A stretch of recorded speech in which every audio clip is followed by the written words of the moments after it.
have a new musician here. Usually I have the person who invites the musician introduce the musician. And so I'm going to let Mia introduce Martina. What I know about Martina is that she is been a healer for the last 17 years, and that this invitation to play at SpeakEasy was a catalyst for her dusting off her guitar and jumping back into her music. So I'm so excited that we're going to get to hear her music today, but I'm going to pass it to Mia to introduce herself. Well, I just met Martina a year ago. You know, time doesn't matter, and we know time doesn't exist, because our hearts just opened immediately, and there was this recognition of love, just true love. And I think it was about the second night under the moonlight over by the lake, we had a really deep heart-to-heart conversation, and I just totally fell in love with this woman. And I have seen her at least 3 days a week, I'm going to say, ever since. And I was so thrilled that she was open to being a part of SpeakEasy. And this is the real miracle. So she told me that she had stopped playing music, and then I asked her about doing this a while back, and she said, oh yeah, I'd be open to it. But I didn't know she was playing today, that we had been lined up together until the other day, until she said, oh, I'm playing that Sunday. And I was like, what? And miracle again, I have never heard Martina play and sing in the time that I have known her. So this is as much a treat for me as it will be for you. And I know that everything she puts her hand to is miraculous, and her work is just so meticulous and magnificent. And she really holds people in the highest and utmost regard and sees God in all. That's what I have to say about Martina. Wow, Mia. And it's a treat for me to hear me sing today too. Absolutely. It is definitely miraculous, but that's a discussion for another day. So I'd like to introduce our dear friend Mary. Mary's going to accompany me in what we've chosen as our first song, because it's all from Ireland today. Isn't that right, Mia? You're there just up the road and we're here by the lake. We've chosen a traditional Irish song, and we believe it was written in the 1800s by a priest who was a master of the Gaelic language, and it was put to music by a very famous Irish composer. So I'm going to sing it in Gaelic first, and then we're being a bit adventurous. I'm going to sing it in English, and we'll see how that works so everybody knows what I was just singing about. So here we go. Our offering.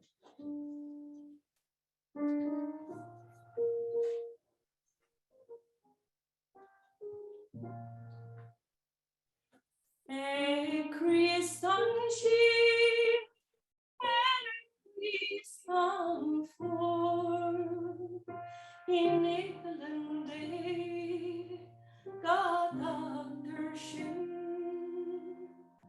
E Christan word, e Christan peace, Elian clefde, God's shin.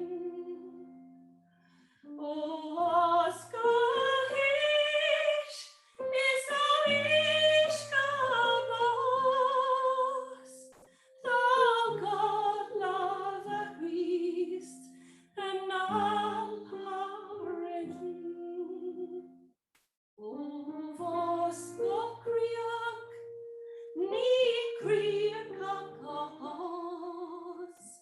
ni Barahas and Ross, go round me. And Christ is the seed, oh, Christ is the harvest, in the barns of God, may we all be gathered.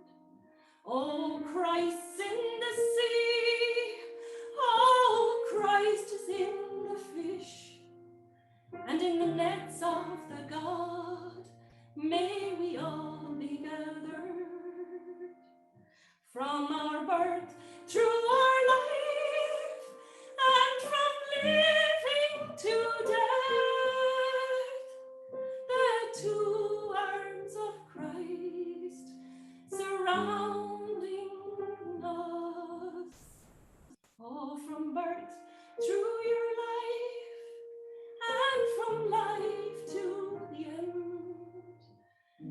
is Marhas na Gross, the paradise of God, where we will all be. Beautiful. Beautiful. You're ruining my stage makeup. And now I have the pleasure to introduce Mia Sera, who I have known for some time through virtual platforms. And in the midst of COVID, I realized when we went virtual, I was like, we could have people from all over. Like, we don't have to ship people in from other places to come to Chicago. And I asked her if she wanted to come and speak.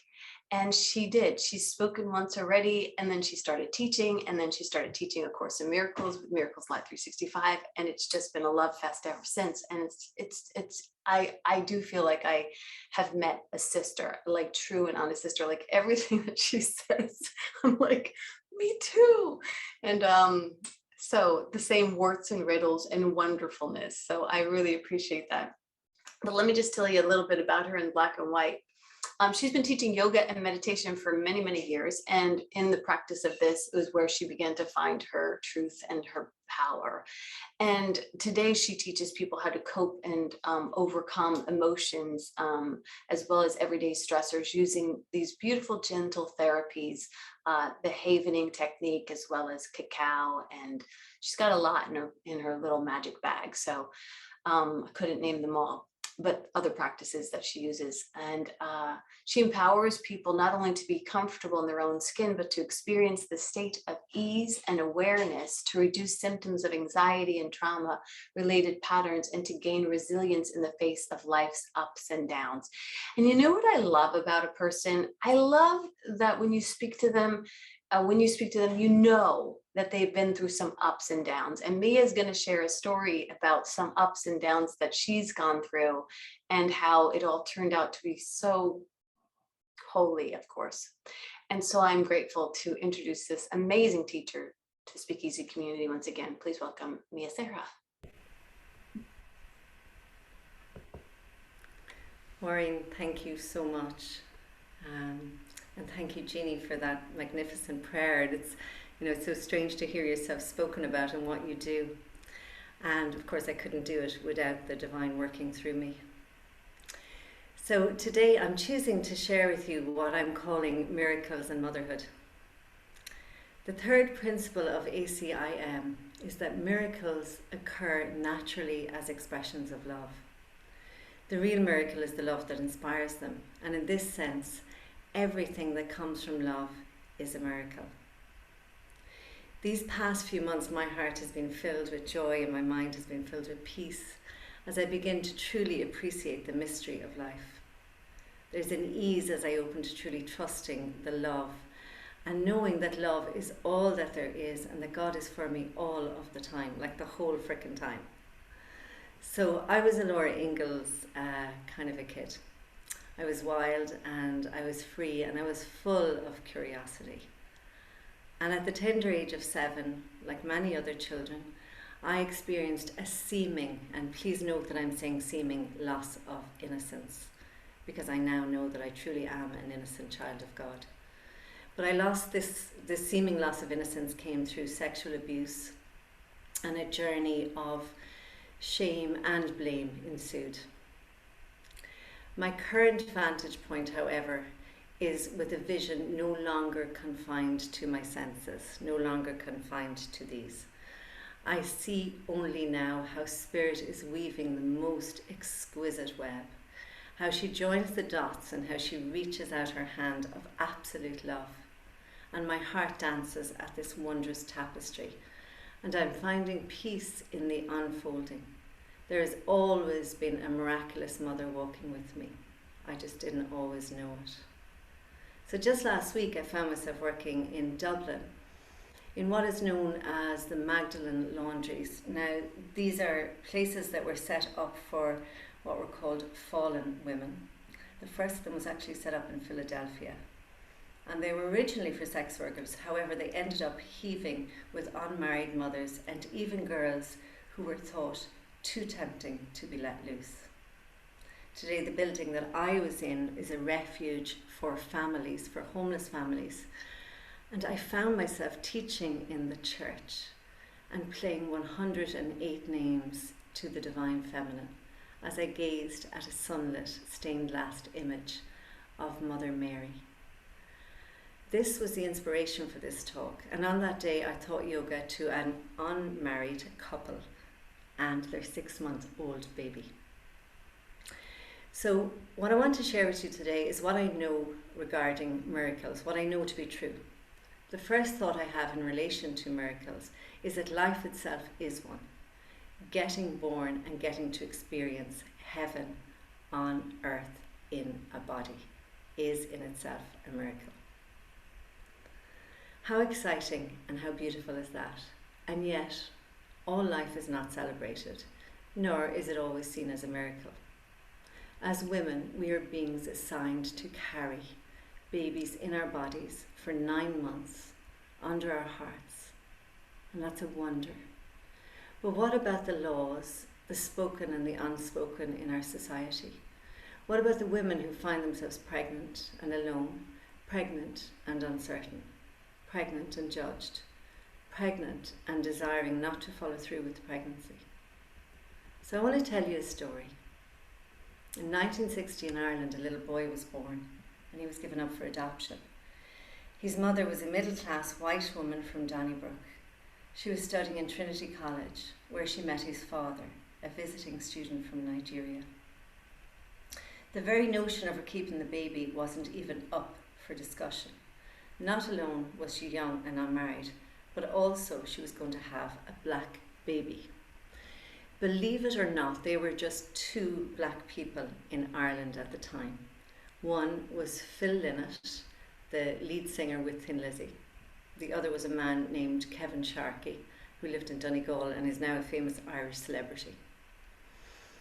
Anyhow, her baby was born, and at 18 she handed the baby over to an adoption agency in South Ann Street, a very well-known adoption agency in Ireland, and she resumed her life. In County Meath, my grandmother one Sunday morning read the Irish Times and saw an advert for somebody looking for a home for a black baby. She knew immediately that she was being called to mother this boy. She asked my granddad and he point blank refused. And life continued on. 2 years later, my granny and granddad moved to the west coast of Ireland, up to Sligo, to a beautiful place called Mullaghmore. They were at Mass one Sunday morning, and the priest off the altar put out a plea. There was a 2-year-old black toddler, and could anyone open their hearts and adopt him? Well, this time my granddad knew it had to be a yes. And so they went and adopted Michael, and he became one of a family of 8. He had 2 sisters, 3 brothers, and a mammy and a daddy. And this is the miracle of open hearts, of expressing love, and of sharing what you have, to give, and most of all to be willing to upset the apple cart in the name of love, because racism would have been rife in Ireland. That was on the paternal side of my family. Down in the south of the country lived a young girl called Mary. She had 5 sisters and 2 brothers. One of her sisters, and also her best friend, became pregnant at 19. The dad was a German soldier docked in Limerick, just for a few days. And before she knew it, she was forced into marriage by my God-fearing grandfather, and had to leave everyone she knew and loved behind and move to Germany, to a grubby, lonely flat, which she said had rats in it. She spoke no German, and she wasn't welcomed by her new mother-in-law. Another of Mary's sisters at 16 was pregnant, and she only told Mary. My mother carried that secret for a very long time. Her sister went to Cork all alone, and she gave birth. She handed the baby girl over and returned home as though nothing had happened. My grandparents never ever knew. The miracle here is the extraordinary bravery and resilience of these women, faced with limited choices, imposed by a people who had forgotten that they were in fact limitless. The other miracle is that a family got a longed for daughter. So against the backdrop of a staunch Catholic Ireland, of mother and baby homes and Magdalen Laundries, my mother Mary decided to wait for marriage to have sex, and her young, impressionable mind recognised that anything outside of that would only bring shame and heartache. Smart move. I was born in 1968. I was a honeymoon baby. I was born a year and 9 months and a day after my mum and dad got married. Phew. I grew up in a very conflicting environment which appeared to be full of both shame and love. Of course, now I know that only love is real. The great beauty of this life is the mystery, the not knowing of what love has planned and the divine orchestration of it all. So during my teenage years, being spirited, highly charged and feeling like I needed to follow my fiery hormones, I began looking for love. And Ollie Ryan was the blessed recipient of all my love and passion. I was so hungry to give and to receive love, and everything about Ollie was beautiful and sacred. And he was only too delighted to explore with me. I met him when I was 16, and I loved him with all my heart and my body, and at 17 I was pregnant with our baby. It was a miraculous conception. I was a first teen mom in our suburban middle-class neighbourhood. My abiding memory is of joy, but I had to contain that as my parents were distraught. My mother couldn't look at me. My father told me again and again that he was sick with disappointment in me. The mantle of shame was too much for them to bear. All their hopes and dreams for me were shattered. A priest was called, appointments were made. I was discussed, I was shouted at, I was judged. I had to go and talk to a nun to decide whether I was keeping my baby or putting my baby up for adoption. I was told to hang my head. But inside I was dancing. I was dancing with the knowing of the rightness of this baby, my baby, and every fibre of my young being was saying yes. I loved my parents dearly, and I hated that they were sad and ashamed. But by God did I love this growing little bump and his father, and I was so frickin' keeping my baby. At 35 weeks, I was sent away to an aunt. Or 35 weeks pregnant, I was sent away to an aunt. And I wasn't allowed to see Ollie. And I never quite understood why. I do know that it helped my mother not to have to look at me. And I know that she felt that time and space might have me consider adoption, time away from Ollie. But I came home a week before I was due. And on a snowy January night, my contractions began. I woke my dad up.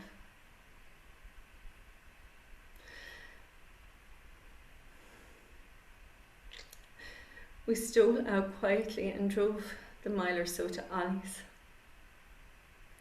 And I stood on his street with big, snowy, soft snowflakes falling on my face as I threw stones at his window to wake him up. The night was magical. My dad drove so slowly and carefully, and at 3 a.m. we were dropped off at the hospital. At 10:30 a.m. my son Danny made his entrance. A baby boy was born. I heard my mother scream outside the delivery room door, and then she burst through the door, unable to contain her ecstasy. On that day, the 16th of January 1987, a baby was born. A mother was born, a father, an uncle, a granny, and a granddad. And that was just one side of the family. A light was switched on and a healing began. Our hearts overflowed. And I realized the magnificence and the miracle of being a mother. I was a natural. I was so strong against the wishes of everyone, especially the hospital staff. I breastfed my baby, and I did so for almost 2 years. The miracle here is the absolute power of love, because it finds a way no matter what. That said, the energy of shame, though to some degree dissipated, it still had a home in our bodies, because we didn't have faith enough to know that love and shame can never reside together, and that shame is just a mere shadow, a sham of a truth. But our God wants only happiness and light and joy for us, and so we're given opportunities to return fully and completely to love again and again and again. Our source of love sits patiently with arms open wide, awaiting our return to the fold, awaiting our recognition of magnificence. And so in 2018, I was given an opportunity to truly meet the great illusion shame, when my daughter, Sophie, who's here with us today, told me she was pregnant. I felt shame rise and tell me that I'd messed up as a mother. It was my fault. And in that same moment, I knew what my mother must have felt. She too felt she had failed. And herein lies the gift of forgiveness. Herein is the knowing that nothing exists outside of love. Here is the miracle. Sophie birthed more love into our lives with her beautiful Son of God, Jacob. Today, I offer you an opportunity to see the bigger picture, to recognize that love is always working for us, and that opportunities to throw off the chains of illusion are all around us. Birth isn't about having babies. Sometimes it's the birth of true listening. To be able to hear the inner whisper say, it's not time for this soul to come in. And for you to have the experience of letting go of an unborn child. Sometimes birth is the flowering of a business. Sometimes it's the birth of a song, a play, a movie. It can just be about anything. And today I invite you to birth and grow into a trust in miracles. A trust that has you drop all your defenses and revel in the love of Source and dance in unashamed joy in your beautiful body and be wild and free. A Laura Ingalls type wild and free. Now, it'd be remiss of me not to fill you in on the rest of the story. So, Michael, now known as Mike, sought out his birth mother, and he found her, and she was overjoyed to meet him. When she had married, she chose to adopt a Nigerian baby called On. Mike and On met as adults, and my mother, my grandmother, and Mike's birth mother met each other many, many times. Mike married a woman from his birth mother's neighbourhood, D4, and they now live in the south of France, and they have a beautiful son. My aunt, the one that was forced to marry, later divorced, and now in her late 70s has a part-time lover who she allows to stay over 3 times a week, and she truly enjoys him. My other aunt, who had the baby at 16, met her daughter Maria when she was 30, or many years later when Maria was 30, and they're in touch regularly. My dad passed away 10 years ago, with his beloved grandson Danny by his side, the boy that he loved with all of his heart. And Danny in turn adored his granddoo, as he called him. My mother is now, of course, a great-grandmother and shows off our Jacob at any given opportunity. Ollie and I remain good friends, and we meet every year for a special birthday dinner with Danny. And as for me, well, after a string of lovers, a marriage, 3 beautiful daughters, a divorce, a new marriage to a man that was literally hand-chosen by God, I'm here wanting to shout from the rooftops that only love is real. Miracles are everywhere, and our Divine Mother has us in her constant care.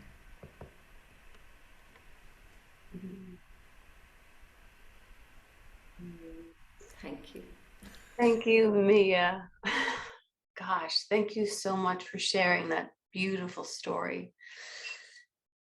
Before Martina sings, I wanted to use this opportunity to share another thing that birthed this past week after speaking to Mia in our Celebrant program about motherhood, and when we say at SpeakEasy that we honor the Divine Mother, it's more and more is being revealed to us about what that means. So last week we went to see the largest statue of the Lady of Guadalupe, and we also met up with a ton of miracles. And we were in a town called Ashtabula, which means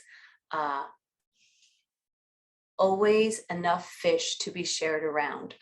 That's what it means. And I thought it was such a funny name, Ashtabula, always enough fish to be shared around, kind of like the loaves and the fishes. And on the drive to Ashtabula, we were in the car, and we were also on a Zoom meeting, because you can do that these days. And Mia was there sharing about these mother-child homes in Ireland. And it just echoed in all of our experiences. And there just felt like this call for forgiveness. And Amy Anderson facilitated a Hono Pono Pona practice. And afterwards, the conversation brought up so much, especially around the awareness of unplanned pregnancies and the very short and hard choices that are available: adoption, abortion, being a single mother, or having an unplanned marriage to go with your unplanned baby. That's always fun. None of these choices are easy. All of them leave scar tissue, and nobody really wants to talk about it because it's still oddly so shamed and stigmatized. So Ashtabula, this land of many fishes, we were walking around, and we met with this woman, Pat, and she turned out to be a Course in Miracles student, of course, and she began to tell us about this place called Beatitudes, which was started by this woman who recognized this problem. And the home Beatitudes is a house to support homeless mothers and children. And she invited us to take a tour, and we were so surprised that all of this conversation was continuing to go on. If you don't know about the Beatitudes are 8 teachings of Jesus, and they're sort of like blessed be. So the first one is like, blessed be the poor in spirit, for theirs shall be the kingdom. And so the poor in spirit apparently get the kingdom, which is nice, but most of us don't even realize, what does the kingdom mean? Some people think the kingdom of heaven is when we die, or the kingdom of heaven is Disneyland. But when we think about the Our Father, and it says, Our Father who art in heaven, we realize that it's actually God's zip code, God's place of living. And so if there's no spot that God is not, then we are in heaven right now. Although sometimes it doesn't seem that way. But heaven does arrive when a lack is supplied by love, as Mia demonstrated. Such beautiful stories. So, I know that you probably had that experience as well. Sometimes it's not until we feel like we have nothing that we find everything. When I was a single mom with a kid on my hip, I had that fear of homelessness. I felt like I was a hair away from it. And it turned out that when I had nothing to left, I turned to God, and I realized how much I had. And in those moments of being poor in spirit, I decided that I was going to give my son the opportunity to demonstrate that we had something, so I thought that we could supply Christmas gifts to orphans at this Holly Grove orphanage in Hollywood, because I wanted him to know that no matter how little you are or how little you have, that you can always cause Christmas. And so in the Beatitude home, we met with this woman, this young mom, and we gave her a t-shirt from SpeakEasy, from Spiritual Swagger, and Jane paid for it, and Bruni supplied it. And this little mom just lit up, and it made me think of the other mother that we honor all the time, the Divine Mother, and how she was a teenage mom taking her donkey to Bethlehem to literally deliver Christmas, and how this very brave young girl, like Mia, like millions of other moms, say yes to playing their parts in God's plan. And even when they're met with all of these no's, even when they make it so hard to find a little shelter, And, the thing is, blessed are the poor in spirit, they will be given heaven, because the poor in spirit are usually people who have faced 1,000 no's. And when they get that one yes that comes through the threshold, it can transform a manger into a springboard for Christ consciousness. So going on this retreat with all of these women was really awesome. But the idea of like helping somebody was what made it transform into the possibility of heaven. So during that time, I got this idea of establishing an offering through SpeakEasy called The Manger, which would be a virtual space where young moms can come and get connected and get support and get conversations and get free yoga and 12 steps if they need it, mindfulness classes, maybe a little havening and cacao, who knows, and female empowerment. And the good news is we don't have to do anything else. All we have to do is say yes, because all of those things are already here. And I think that's why we're actually here. I think it's not just an experience of allowing ourselves to reap the goodness, but the magic of extending the goodness, through sermons and stories and through offerings, and to remind ourselves and the world that there's more than enough room in the manger and more than enough fish to go around. So I'm going to pass this over to Martina, and then I would love to hear what this amazing and generous story brought up for you. Remember, this is SpeakEasy, where you get to speak easily about whatever comes to your heart or your mind or anything that you want to share. When I find myself in times of trouble, Mother Mary, she comes to me, speaking words of wisdom. Let it be. Oh, and in my hours of darkness, she is standing right in front of me, speaking words of wisdom. Let it be. Let it be. Let it be. Let it be. Let it be. Speaking words of wisdom. Let it be.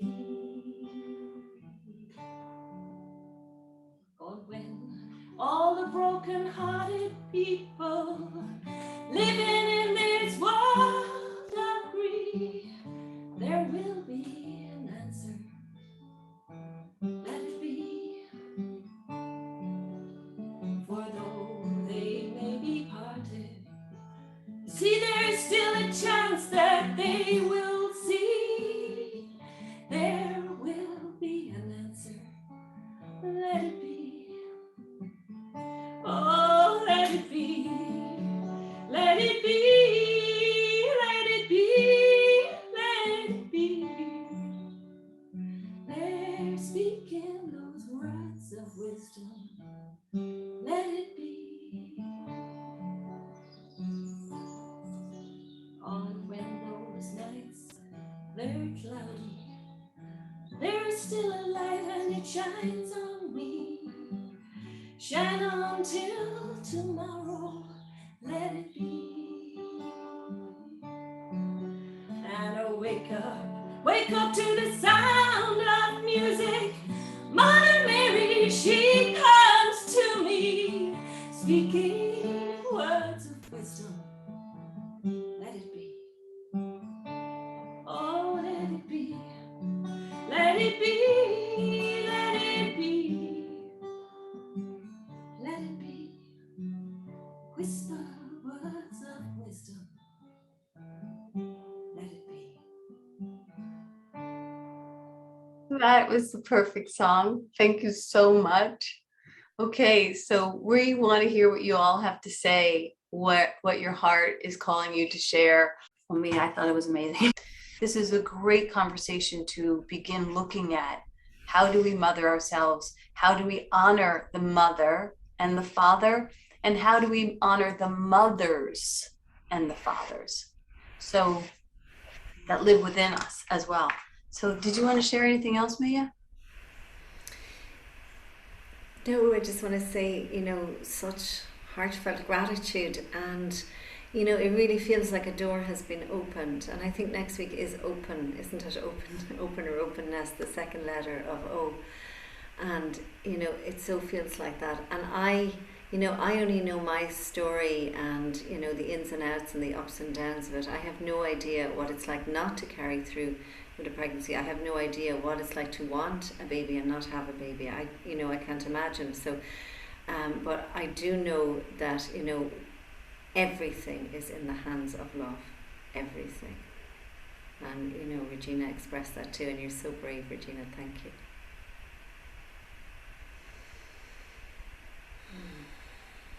So we could close up with our final song, and maybe Mia will pray us out after that. So this song I feel was chosen by Spirit, and it's a song written by an Irish songwriter called Paul Brady, and it was written in 1985. And it for me, in it's the perfect juxtaposition of what can and does happen when one is living through other than love. And then in his magical way, because he's just a phenomenal artist, he brings us to love. And at the time in Ireland, in 1985, we were in the middle of the troubles we were having in Northern Ireland, and people dying every day. And he mentions the Lebanon civil war was going on at the time, but you'll know when you hear the song, guys. It's just the miraculous way that he weaves this incredible juxtaposition. So it's my pleasure to offer this, and thank you all. What a phenomenal day of love, of pure love.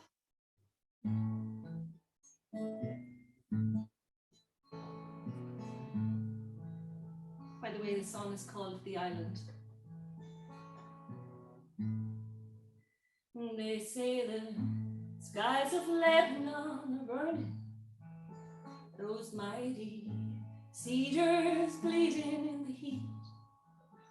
They're showing pictures on the television, women and children dying in the streets. We're still at it in our own place, still trying to reach the future through the past, still trying to carve tomorrow from our tombstone. But hey, don't listen to me. This wasn't meant to be a sad song. I've sung too much of that before. Right now I only wanna be here with you till the morning dew comes falling. I wanna take you to the island, trace your footprints in the sand, and in the evening when the sun's going down, we'll make love to the sound of the ocean. They're raising banners over by the markets, whitewashing slogans on the shipyard walls, witch doctors praying for a mighty showdown. No way our holy flag is gonna fall. We're still here, we sacrifice our children to feed the worn out dreams of yesterday. We teach them dying will lead them all to glory. Hey, don't listen to me. This wasn't meant to be no sad song. I've sung too much of that before. Right now I only wanna be here with you until the morning dew comes falling.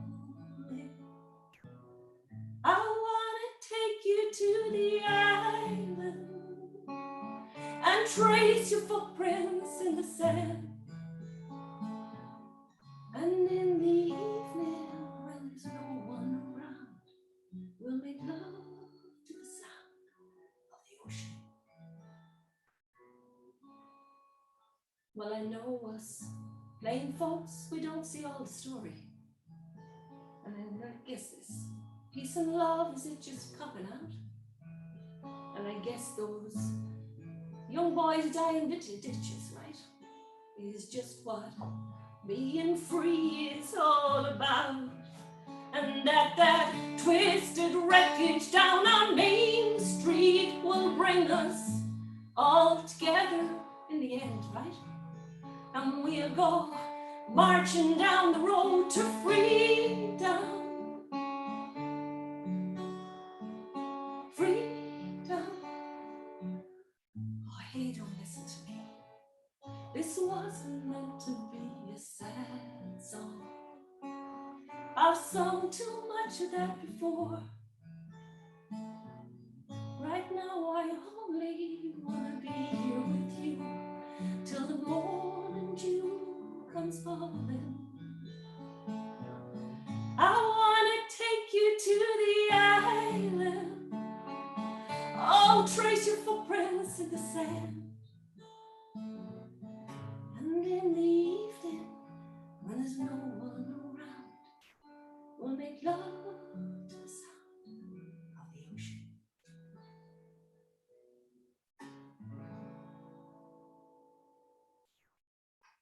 Beautiful. Thank you, thank you, thank you.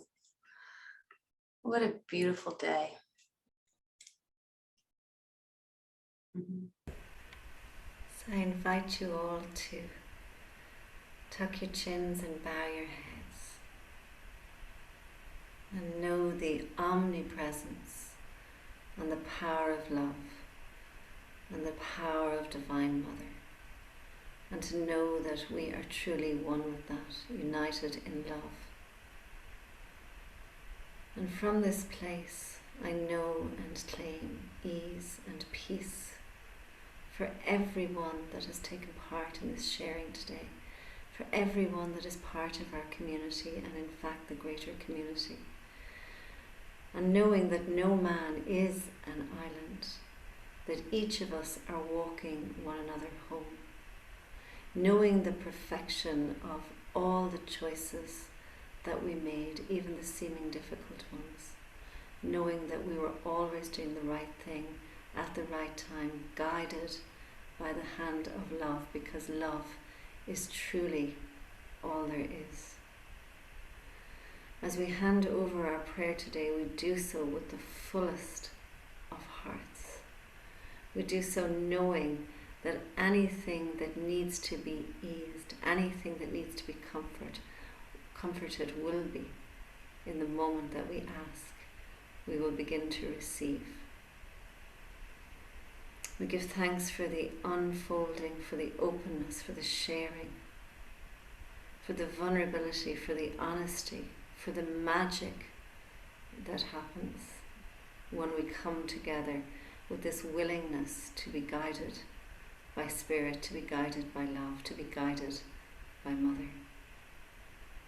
And so we hand this prayer now over to our beloved Mother, to Mary and to Mary Magdalene, to Veronica, to Martha, to Rachel, to all the beautiful women that we have heard so many tales and stories of, to any goddesses that are of importance to you, any saints. And as we release this prayer, we say thank you, thank you, thank you. And so it is. Amen.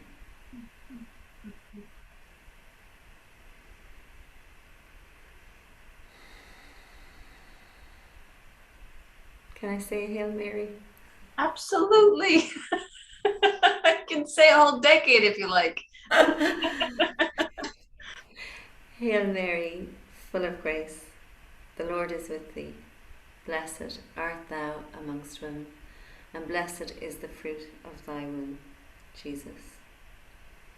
Holy Mary, Mother of God, pray for us, now and at the hour of our death. Amen. I never thought I'd ask, can I say Hail Mary?